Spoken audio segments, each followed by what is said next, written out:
E aí pessoal, tudo bem?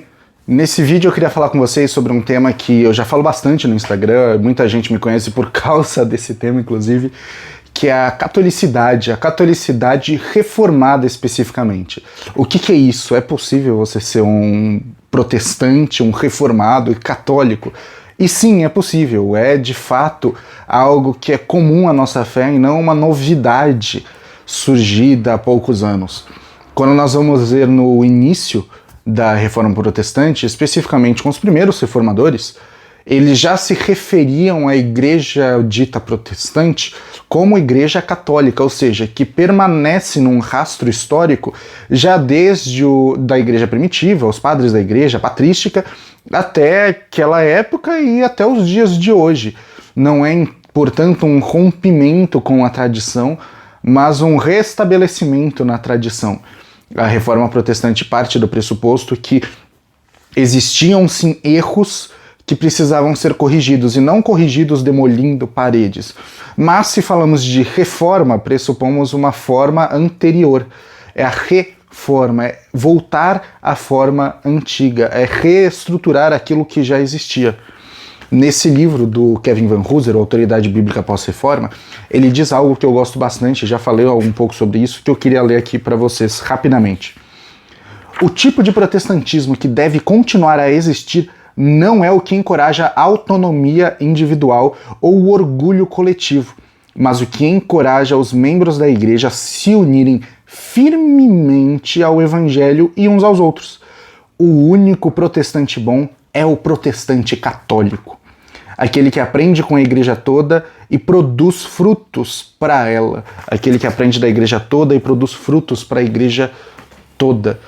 Isso acho que é um dos pontos centrais da ideia de uma catolicidade reformada. Não é uma tentativa estética de se parecer com a igreja católica. Isso pode acontecer, existem denominações que fazem isso, existem pessoas que entendem isso inclusive como algo essencial, mas não é o ponto. O ponto de uma catolicidade reformada é entender que nós somos parte de uma igreja muito maior do que as nossas comunidades locais. Existe uma igreja muito maior do que as nossas denominações. A igreja de Jesus Cristo é infinitamente maior do que todas elas. Tem mais de 2000 anos, durará provavelmente mais de 2000 anos até a volta de Jesus Cristo, até a volta do nosso Senhor. Mas, então, o que fazemos diante de uma teologia reformada católica? Isso é o que nós chamamos também de uma teologia da recuperação. Existe esse livrinho muito bom do Michael Allen e do Scott Swain, eu sempre esqueço o nome deles, que é o Catolicidade Reformada, a promessa da recuperação para a teologia e a interpretação bíblica. O que falaremos, portanto, diante de uma catolicidade reformada?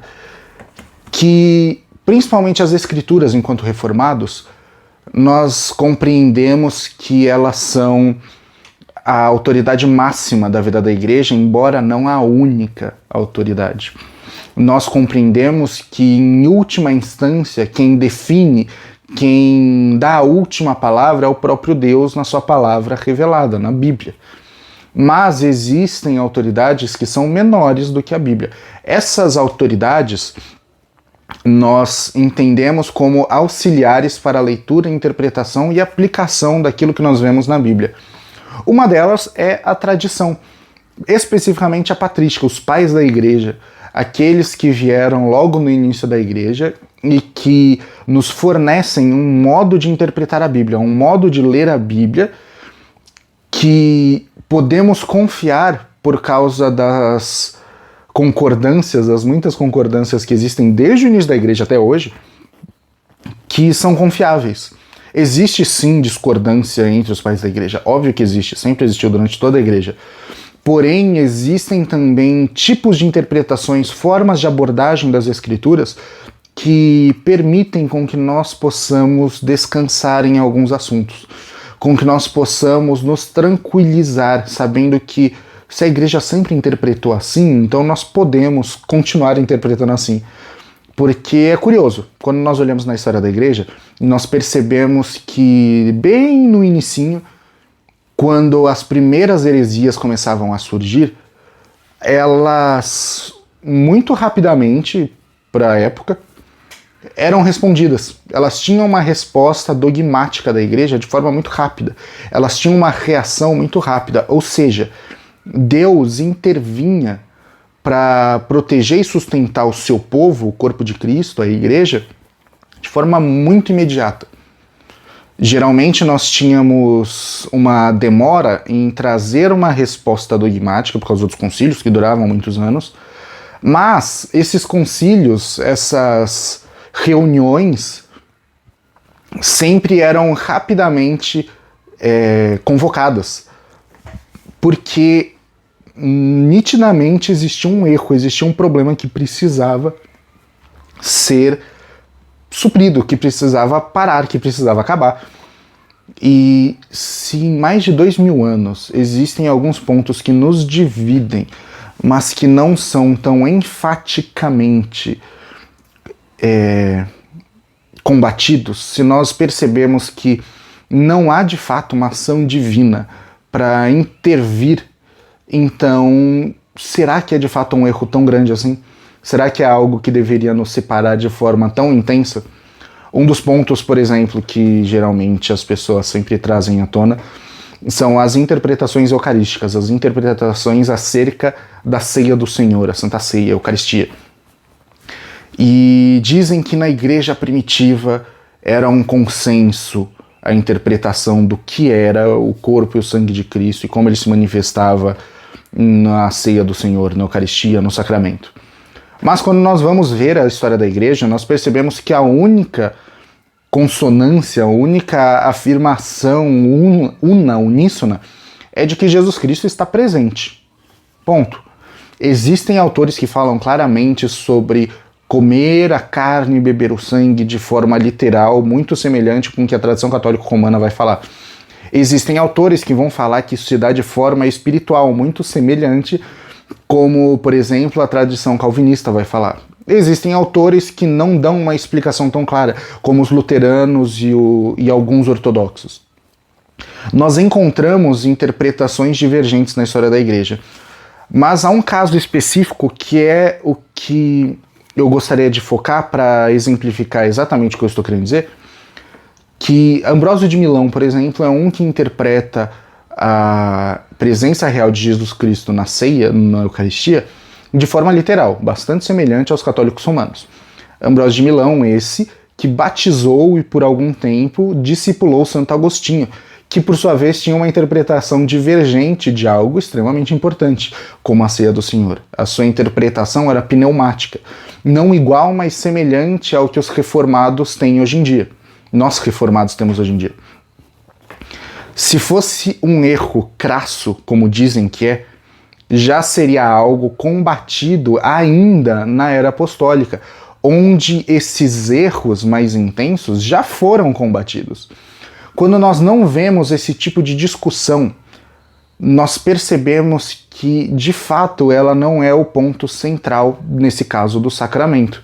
Ou seja, a catolicidade da igreja, a unidade, essa universalidade da igreja, não gira ao redor da forma como essa presença se dá, mas ela gira sim ao redor da necessidade dessa presença existir e dessa presença ter um efeito real de santificação em comunidade. A catolicidade reformada é uma forma de buscar essas interpretações que nos dão alguma unidade, que nos fornecem uma unidade não só entre os nossos irmãos agora, mas com a igreja de todos os tempos.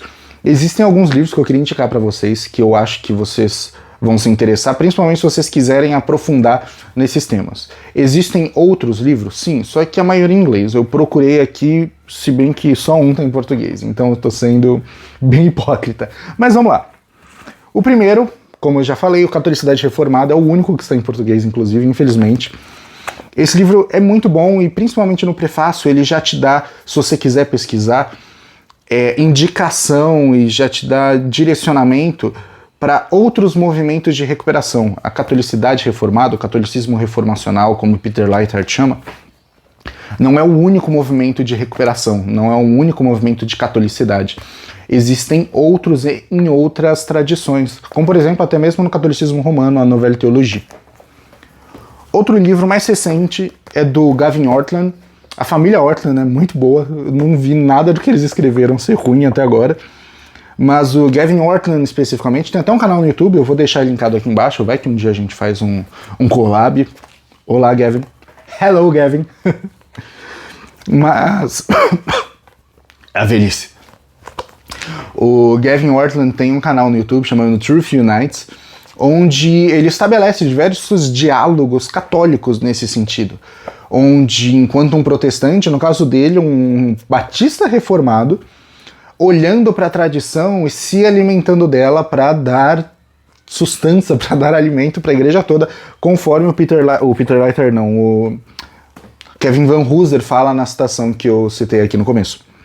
Esse livro dele é o Theological Retrieval for Evangelicals, onde ele vai fazer basicamente o mesmo trabalho que o Michael Allen e Scott Swain, eu nunca vou decorar o nome deles, de olhar para a tradição e fazer esse resgate e observar aquilo que de fato se manteve durante toda a tradição e aquilo que, especificamente para evangélicos, e aqui ele usa evangélicos em detrimento de protestantes, porque no protestantismo, ou seja, nas tradições históricas, já é comum esse movimento. Na verdade, não é nenhum movimento que se inicia, é um movimento que permanece. Como eu disse no começo, William Perkins, por exemplo, se referia às confissões protestantes como confissões católicas, por compreender que elas de fato eram, nesse sentido, católicas, embora não fossem católicas romanas, eram católicas, eram parte de uma igreja muito maior e universal. Um outro livro, vai cair, tem outros livros aleatórios aqui, é esse também do Michael Allen e Scott Swain, os mesmos autores da Catolicidade Reformada, desse daqui, que é o Church Dogmatics.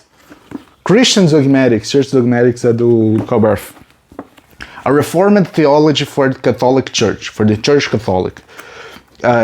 Dogmática cristã, uma teologia reformada para a Igreja Católica. E aqui é muito interessante porque não é uma teologia reformada para a Igreja Católica Romana, é para a Igreja Católica. Ou seja, é buscar essa catolicidade. É trazer uma teologia reformada, ou seja, uma teologia que busca voltar à antiga forma para o todo da igreja. Então, aqui, enquanto uma teologia dogmática, eles vão passar por diversos temas em diversos autores, o que é muito interessante, como, por exemplo, o conhecimento de Deus, as escrituras sagradas, os atributos divinos, a Santíssima Trindade, o pacto e a redenção, os sacramentos, a antropologia, com diversos autores maravilhosos, como o próprio Michael Allen e o Scott Swain, o Kevin Van Hooser, o Peter Leithart, o J. Todd Billings, mentira, o Peter Leithart não tá aqui não sei de onde eu tirei ele, o John Webster, diversos autores maravilhosos, de renome, com grandes contribuições, trazendo aqui uma teologia não denominacional, mas uma teologia católica, uma teologia cristã. Então, super aconselho esse livro. Saiu uma versão em e-book, eu não sei se ela ainda está disponível, em português. Vale a pena procurar. Se tiver, eu também coloco aqui nos comentários, se não, sente e chora, me perdoa. Outro muito bom, também infelizmente ainda não tem em português, Reading the Scripture with the Church. É um livro, tá aqui, tem um subtítulo, Toward the Hermeneutic for Theological Interpretation. Através de uma hermenêutica para a interpretação teológica, a ideia de uma leitura teológica das escrituras. São textos com respostas do A.K. Madden, do Stephen Fall, do Kevin Van Hooser, que é muito bom, do Francis Watson. Então, cada um deles escreve um artigo e tem uma resposta dos outros contribuintes, onde eles vão fazer essa proposta de ler a Escritura, de ler a Bíblia com a igreja que é católica. Então, observando não só a igreja mais distante, os pais da igreja, mas a igreja que vai se aproximando de nós também.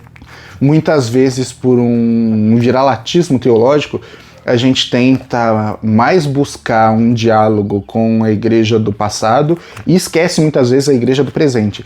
Ser católico, como Peter Leithart fala no The End of Protestantism, não é simplesmente um ato teológico, mas é também sociológico.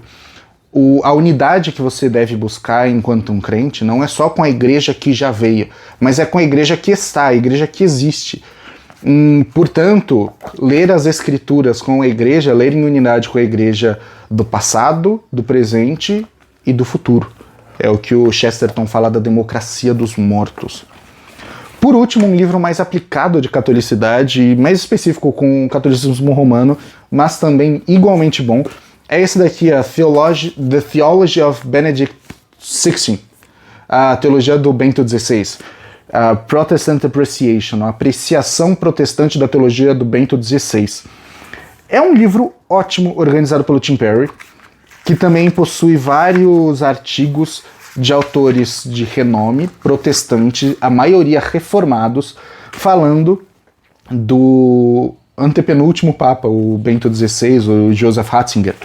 E aqui nós temos o Greg Ellison, que é um batista, o Van Hooser, o Tim Perry, o Carl Trueman, o Fred Sanders, o Peter Leithart, ele tá aqui, não tá no outro, mas tá aqui, falando sobre diversos temas, como escatologia, mariologia, sobre método teológico, virtudes teológicas, teologia, tradição e interpretação, que é o capítulo do Van Hooser, que é maravilhoso, vale demais a pena esse livro, e é um exercício ecumênico nesse sentido, ou seja, de buscar unidade entre cristãos, ecumenismo é unidade entre cristãos, não todas as religiões.